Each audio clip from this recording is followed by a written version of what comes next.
right. Well, welcome to our interview with Karma Brown, who is the writer of the 4% Fix, which we read last season. No, when did we read that? Yep, last season, season 1. And was fan Lindsay's pick.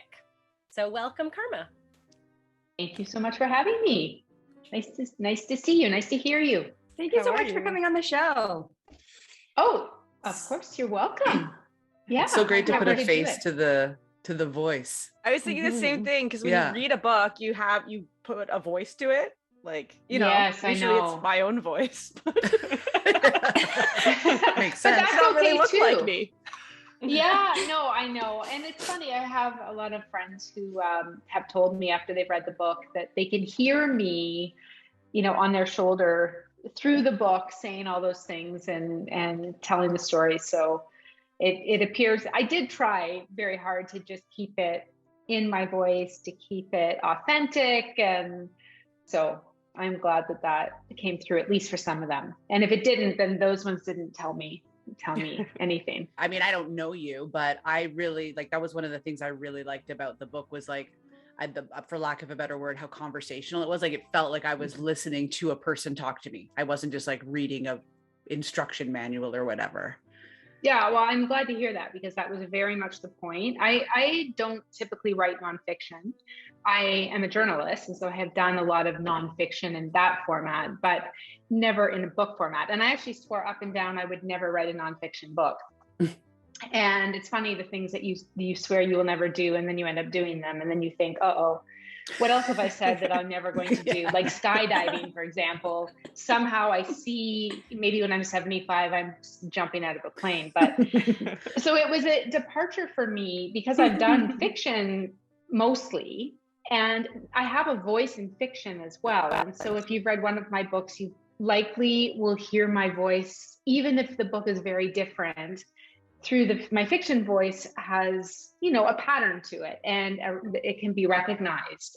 So nonfiction, I wasn't sure what my nonfiction voice was, but I knew, I said to my editor, I'd like it to be slightly bossy, but also helpful or encouraging, just that authentic, honest voice, let's all try our best, but then also a little bossy, but you have to actually try your best. So that was what I was trying to balance as I was writing it.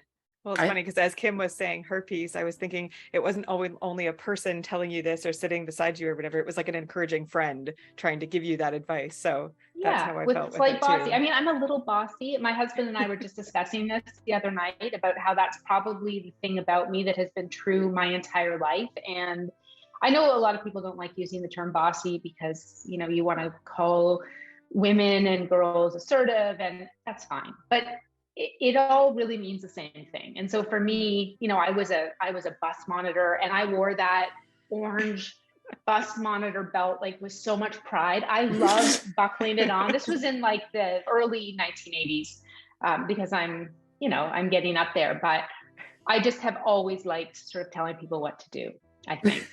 I think you've fine-tuned the art of it, because if bossy has negative connotations, I didn't feel any of that. You got the balance down, you were informed. So your bossiness was justified, I guess, right? You weren't saying, opinions. Yeah. You were here's what the research says, and do it if you want or not. Right. Here's, what's worked for me. I mean, a lot of it is just, well, this is what I do. This is what I have tried. This is why it works for me. You can try it, riff off of it, find a way to do something like that, use it as some inspiration for what will work for you. But one of the things about this book that comes up so often is that people can't wake up early, because the premise of this whole book is to find that hour in your day that you can have just for yourself, to do something you've always wanted to do but didn't think you'd have the time for, not related to work, not related to productivity, just something that you're curious about, interested about. And a lot of people swear up and down the morning will never, ever work for them. And so it's great. Okay, it doesn't have to be in the morning. It works for all sorts of reasons, and it works well for me, but it might be 11 p.m., when you have your time to focus on yourself. So Not fan Lindsay is one of those people. And not that she's not a fan. She's just not fan not Lindsay. A morning person. I am But not she's got a job that goes into the night. Yeah, I work at a restaurant. So like last night I worked till maybe almost like 1:30 in the morning. So by the time I get home, you know, like I think I woke up at 10 a.m. and that was like early for me. I was like, great, I got up at 10 a.m. I feel so good about myself. And I'm thinking, oh my gosh, you've been up since 5 hours. I know, but I go to bed really early. Like I go to bed at 9 o'clock, or I mean, I'm not always asleep by 9, but I am always in bed by 9. And if I have to do anything that takes me out of that schedule, I am not a happy person. I cannot operate anymore in the evening. So that's why for me, the morning at 5 a.m., I'm like, I feel great. You know, I have coffee and I have time and nobody else is awake. And now my daughter sleeps in. I had enough sleep because I was asleep by 9:30 or 10. So it works. But I understand if your schedule is different, you know, the point is not to sleep deprive yourself, to get it done in the morning. The point is just to find the time and to be consistent about it as much as you can. Yeah, like the way that you described it with the like 24-hour pie, you know, and like it's like make a slice specifically for you. Yeah. I like the idea that it happens first, right? Because you give away pie and by the end of the day, you might not have a slice left. For sure. Or whatever, right? But again, not everybody has the opportunity to take their slice right at the first moment of the day. But you take it out.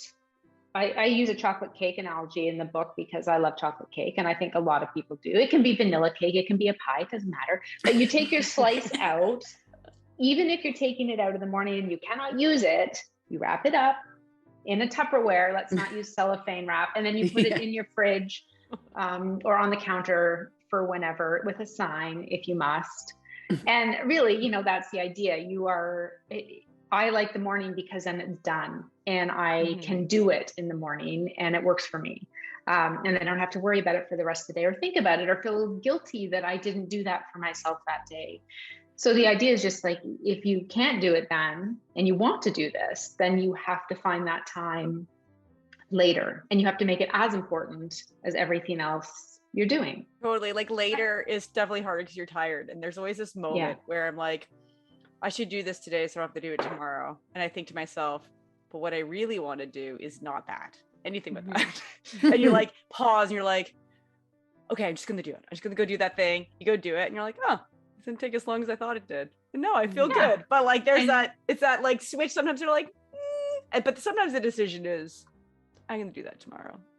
Right? For sure. Or you'll do something else. I mean, I got this morning and I did not write anything. I did not read anything. I was on Twitter, feeling very angry about all kinds of things, you know, like doing my rage deep dive in New York Times. And then I was playing this dots game that is this really weird random game that Instagram decided I needed. And I have become obsessive about it.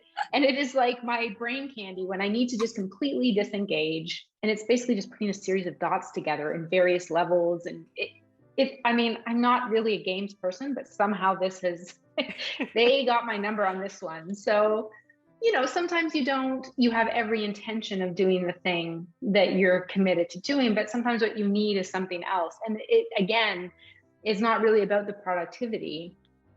If you are relatively consistent, the thing that you've decided you want to achieve, you will get there if you just keep it top of mind. But if you can't do it every day, it's okay. You know, it's not an all or nothing idea or concept. It can't or be. Shouldn't be. It can't be, right? If you're a human, no. And one time you do nothing and it's all or nothing, then you're done.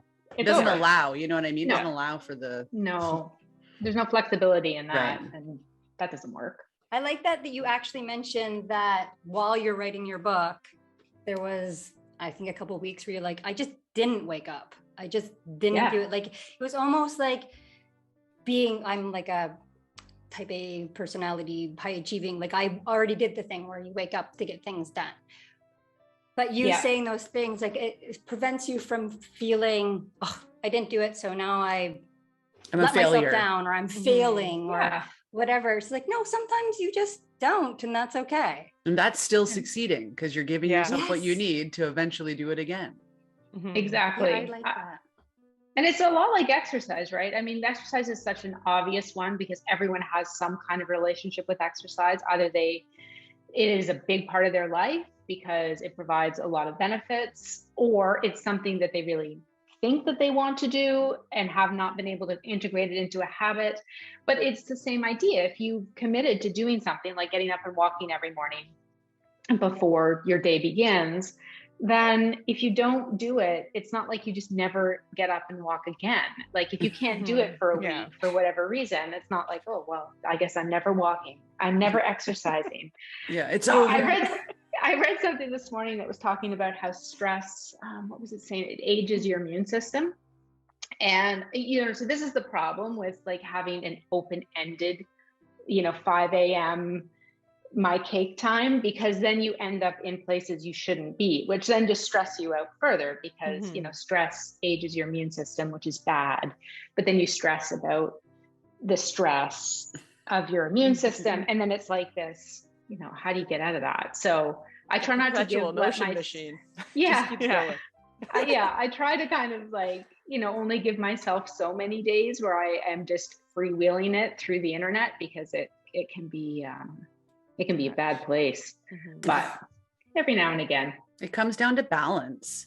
Yeah. And balance is so hard. I'm really quite terrible at it, to be honest. I mean, I try very hard and I do all these things to try to find as much balance as I can. And some days are great and some days are not. And so I think now, at this stage of my life, that is the thing that I can count on the most. I try my best every day, and some days it works really well and other days it doesn't. But you don't stop trying.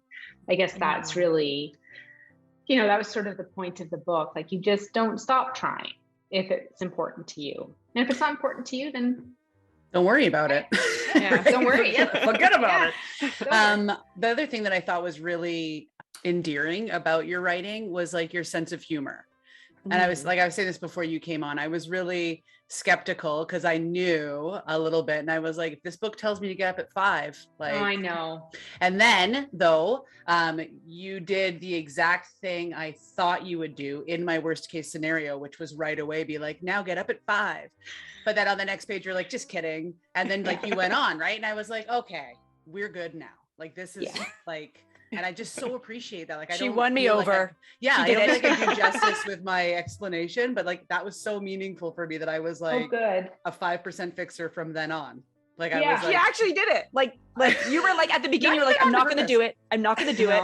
And those then are my favorite people. And it was like a turnaround. You're like, actually, just coffee in the morning? Yeah, I'll do that. I can do that. Yeah, you made it so like digestible, so doable. Oh, good. Thank you. Well, I've had people. I have an author friend who was telling me she would never, ever, ever do it. Ever, ever, ever. And I said, that's fine. It's okay. I mean, as I say in the book, like, you're a grown-up, and being a grown-up means you get to decide how you spend your time and what you do for the most part. And then probably a few months later, she sent me a note and she was like, okay, it works. I've been getting up early and I'm getting so much done, and I'm really, getting where I need to be with this. And I was like, okay, see, I mean, I never say I told you so. But I do enjoy. But I could have. I enjoy the people who are just so adamant that there's absolutely no way. And often, you're seeking something and you're resisting it because it feels impossible. But if you actually sit down and look at your day and look at your schedule and look where you can find that time, and maybe it's not an hour, maybe it's 15 minutes, it is there. In almost everyone's life, it is there. You may make different choices about how you spend that time, like me with my dots, or, the deep dive on Roe v. Wade, but it's there for you to use it however you choose. So I do appreciate the fact. My husband read the book and he all of a sudden he stopped and he's like, you're actually pretty funny. We've been married for, at that point, I think we've been married for 16 years. Like, yeah, okay, thanks. Thanks. Yeah. Yeah, you just simplified it and like made it Like when people think it's a big thing, you just like, that's the best way to say it. You simplified it. And then I was also thinking like, it's kind of funny because it's not rocket science, right? Like if you want to get up at 5, make sure you go to bed earlier. Like so many people the reason that they're not getting up at 5 is because they're going to bed at midnight and they're so tired, right? And you're like, well, try. And I love that you're like, if it's not an hour, go 15 minutes. That's how I started. I was like, I'll go to bed 15 minutes earlier and I'll wake up 15 minutes earlier and see what that feels like. And then it was okay. And like, you know what I mean? Like it's, the proof is in the pudding, and you make the pudding so tasty that you can't not have a bite. Yeah. And I think, it goes through, there are ebbs and flows in this. Like, as I said in the book, there are points that I didn't do the thing that I don't get up. I do not set an alarm. And unless I really, really have to be up, at that specific time, I just never even set an emergency alarm. And so sometimes I'll get up at 4 and sometimes I will get up at 6, and it's always early. That doesn't feel early to me anymore. Like 3 o'clock feels early now. And that happens sometimes because of the stage and age I am at. Sleeping is a weird thing now, but it's just like getting up early is the thing that now is just a habit for me. And because I don't have to set the alarm, I just don't have any angst around it. But sometimes I get up at 6 and I don't do the thing that I was supposed to do right away, and everything is fine. And I can get back into it when I need to, when I feel ready to do it. And so, it isn't this, like, as we've been discussing, it just doesn't have to be this everyday thing. It may be more like seasons. You are an early riser for a season because that works in your life, and then you take a season off, and then you come back to it with a different project or a different goal in mind the next time you're able to make that work.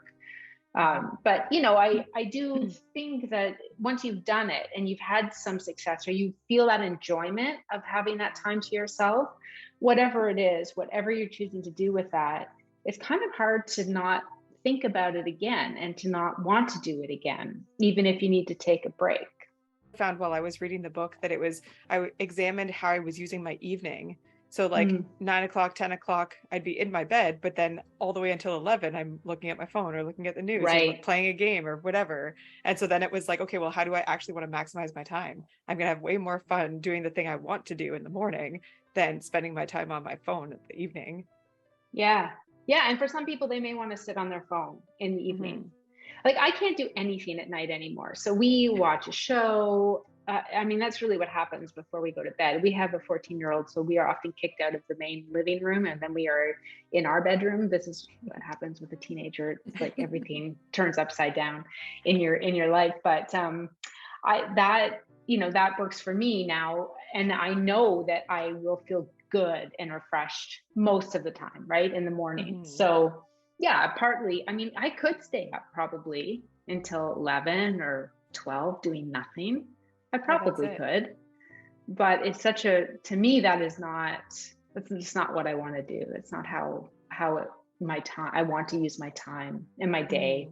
When I read the book, I wasn't working as much because I think it was COVID. Maybe it was during the pandemic or it was like something. Yeah. So then I was like, I have a ton of time to do all the creative projects I want. I'm always like, I'm studying something or I'm taking some class or I'm, I don't know, painting something or writing a book or like I do everything. And then I started a job in which I work 55-hour weeks right now. And they're like late hours and all this stuff. And I was like, oh, we're talking. I'm like, I should probably reread the book. And like, I was like, actually, now that I think about it, all those things that I used to do, I still study and I just pass something and whatever, but like, all those things I used to do creatively just for me, I was like, oh, I actually haven't been doing those at all. Yeah. So now you've like inspired me to be like, I should probably rethink that because it's because your seasons have changed too. When COVID first hit and I was writing a ton, but it wasn't because I had all this time and energy and sudden creativity with everything being locked down. Like I had a house that I was used to having on my own that I could write in every day, me and the dog. And then my husband was working from home. My kid was at home doing school. And so it completely just screwed everything up. And people were like, oh, you must just be whipping through books. And I would see other authors who were like, oh, I'm on my like 6th book of the pandemic. I can't believe it. It's like, no, there is no more time. It's not like this sudden creative gift to have the whole world shut down. Like, it was really challenging. And so I had to actually look at how I was managing the flow of my day too, because I had so much work and very little just focus time, because there was so much going on in my space. And for what I do, I need focus time. I need it to be, and then it was like, I could hear my husband's conference calls and, so and now it's a little bit easier because school is back and we've adjusted to our, to the new normal a little more, but you do have to, constantly be evaluating, like, I really miss doing those creative things just for myself. So I have to find at least a little bit of time that I can get them back in so that I don't completely lose the plot at some point, which is inevitable if you work way too much and you don't take any time for yourself. Mm-hmm. Book interrupted. It's happening, people. It's happening. Look who I bumped into. Rainbows here, rainbows there, rainbows everywhere. And lots of nudity already. Yeah, we've had some interesting questions from the kids.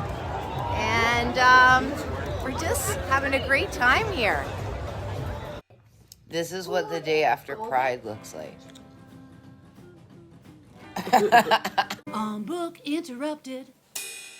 I have one other thing that my favorite thing of the book is the procrastibaking. I have to say that word, and I do it all the time. I love it so much. I think I still use that word all the time, and I'll do it for sure. And I know Sarah just loves to bake, so she just does it. But I always, if I'm trying to accomplish something, I'm like, oh no, I should bake something now, and like go in the kitchen. In the house. My family does not even appreciate the muffins and the loaves and all the things I make now, because it's just constant. Like, there is endlessly muffins or a loaf of some kind in my kitchen because of the procrastibaking. I didn't make up that term.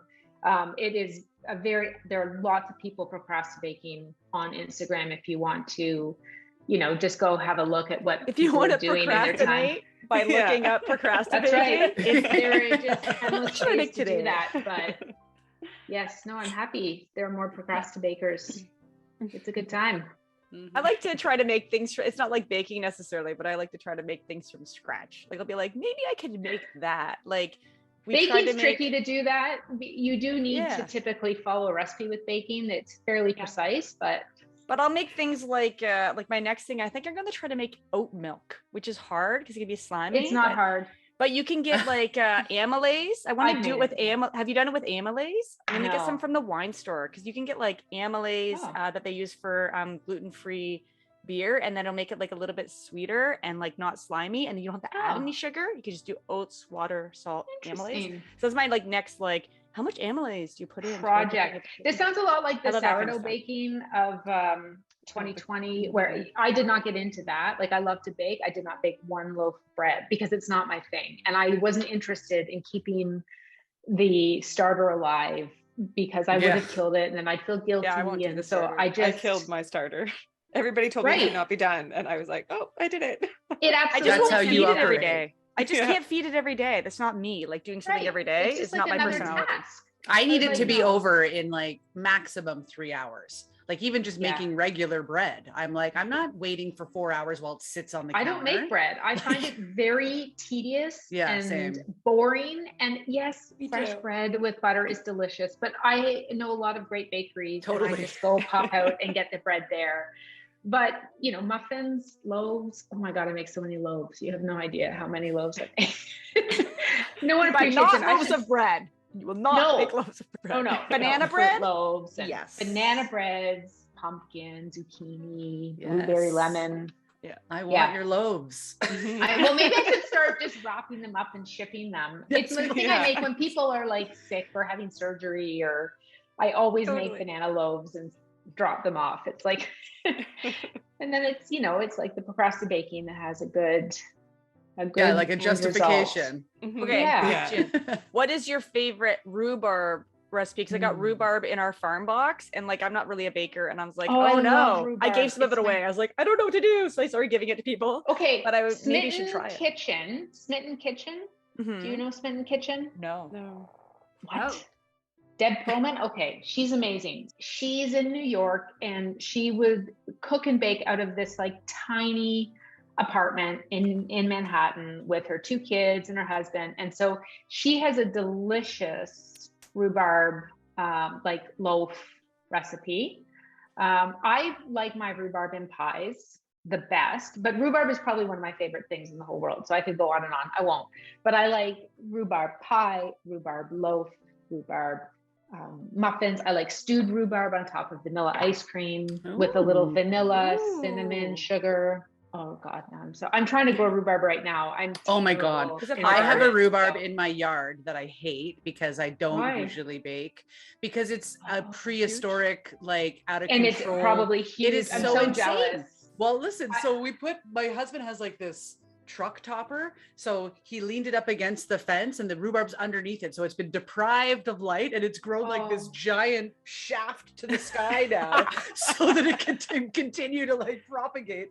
So I mean, if anyone needs rhubarb, I have enough to feed the world. I wish it reminds me of just moved mine yesterday because I don't think it's getting enough sun. It's like all like sad and small, and mine is insane. Kim's in the Okanagan though. She can basically grow anything. Plenty of sun. Right? Like, yeah.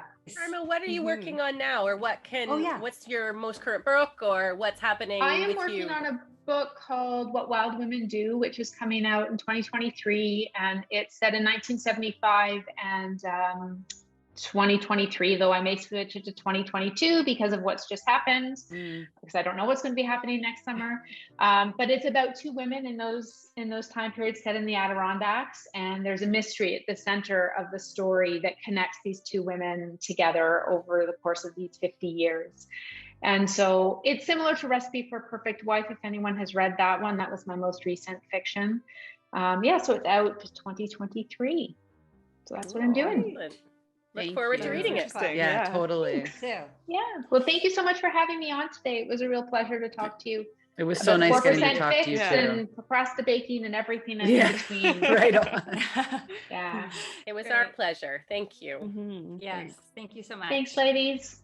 Bye, Karma. If you've enjoyed these video highlights, listen to the full episode on our YouTube channel or wherever you get your podcasts. Remember to like and subscribe and ring that bell to be notified when new episodes are published. Find out more by going to www.bookinterrupted.com. Book Interrupted. Never forget, every child matters.